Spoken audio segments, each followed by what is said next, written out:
Of all మనిషి అది చదువు తక్కువ ఉండే ఏమన్నా ఉండే. ఫస్ట్ ఆఫ్ ఆల్ మనిషి, అతనికి పని ఇచ్చింది మనమే అని ఆలోచించినప్పుడు ఈ గవర్నమెంట్ వ్యవస్థలు కానీ ఇవన్నీ కూడా సొంత స్వలాభం కోసము, లేదంటే పేరు తెచ్చుకోవడం కోసం, లేదా గర్వంతో స్వార్థంతో చేస్తున్నాయి కదా. మీకు తెలియదు ఏముంటుంది, ఇదంతా స్వార్థపరుల ప్రపంచంలాగే మీకు కనబడుతుంది క్లియర్గాని.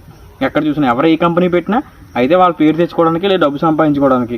అమ్మాయి 10 మందిలో పేరు తెచ్చుకున్నామా లేదా, లేదా డబ్బు సంపాదించామా లేదా, వాళ్ళకంటే గొప్ప పేరు ఉందా లేదా, లేదా నేను తొక్కేసామా లేదా, లేదా మనం ఎదిగిపోయామా లేదా, ఇవే ఉంటాయి. దేవుని ప్రార్థన చేసినా కూడా ప్రభువాళ్ళు అందరూ నన్ను చూసి నవ్వుతున్నారు, నన్ను ఎలాగైనా మంచి పేరు తెచ్చి మంచి సంపాదన ఇవ్వు, మంచి ఇల్లు కట్టించి నేను అందరిలోకి వెళ్ళా నేను పైగా కనపడాలి. ఇది స్వార్థం, 100% స్వార్థం. ఇది ఎక్కడ వస్తుంది అంటే డబ్బు లేనివాడు తక్కువగా ఊహించుకుని వాడి ప్రార్థనలు చేసుకుని వాడేమనుకుంటున్నాడు, దేవుడు నన్ను దీవిస్తాడని చెప్పుకొని ఏదో పిచ్చి పనులు చేసి డబ్బులు సంపాదిస్తారు, పెద్దగా ఎదుగుతారు.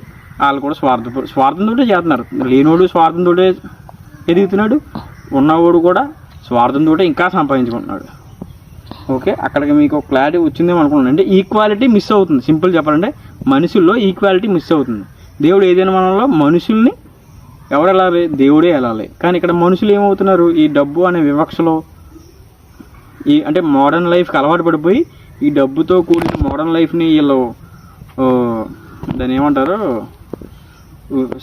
సరిసమానంగా వెళ్ళలేక ప్రపంచంలో మనుషులందరూ సమానమే అనే దూరంలో వెళ్లకుండా ఒకడు నాకంటే తక్కువ, ఒకడు నాకంటే ఎక్కువ, అమ్మో నాకంటే పయ్యోడు కాబట్టి నేను తగ్గి ఉండాలి అనే వివక్ష జీవితం జీవిస్తున్నాం మనందరం.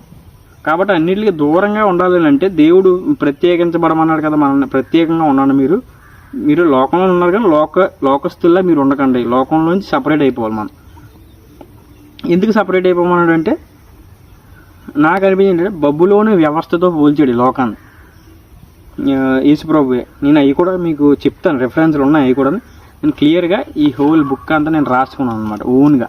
అంటే బైబిల్ నుంచి దేవుడిని అడిగి మాత్రం ఏ పాస్టర్ల దగ్గర ఎవరి దగ్గర అడిగి కాదు, ఇదంతా కూడా నేనే రాసుకున్నాను. ఇది నేను రీసెర్చ్ చేసి దేవునితో ప్రేయర్లు చేసి నాకు ఈ లోకం నచ్చక, ఈ లోకం ఇబ్బందులు నేను పడలేక, ఏంటో నాకు ఈ జీవితం అర్థం కాక అనేసి నేను రీసెర్చ్లు చేసుకుని రాసుకున్నాను. ఇంకోటి యేసుప్రభు డైరెక్ట్ చెప్పాడండి, ధనం మీద అసలు మోహించొద్దని. సింపుల్గా ఎలా చెప్పాలంటే మత్తయి 6:19 చెప్పాడు, ఏది భూమి మీద ఏం సంపాదించుకోకండి, అసలు భూమి మీద ఉన్న వాటి గురించి ఏది ఆలోచించకండి, పైన ఉన్న వాటి గురించి ఆలోచించండి అన్నాడు. ఇంకోటి పేదల గురించి ఏం చెప్పాడంటే మత్తయి 5:5లోనే బీదలైన మీరు ధన్యులు, మీరు స్వతంత్రించుకుంటారు భూమిని అనేసి. ఆత్మలో దీనిలై ఉన్నవాళ్ళు ధన్యులు, మీరు దేశాన్ని స్వతంత్రించుకుంటారు అంటే భూమిని స్వతంత్రించుకుంటారు అని ఉంది.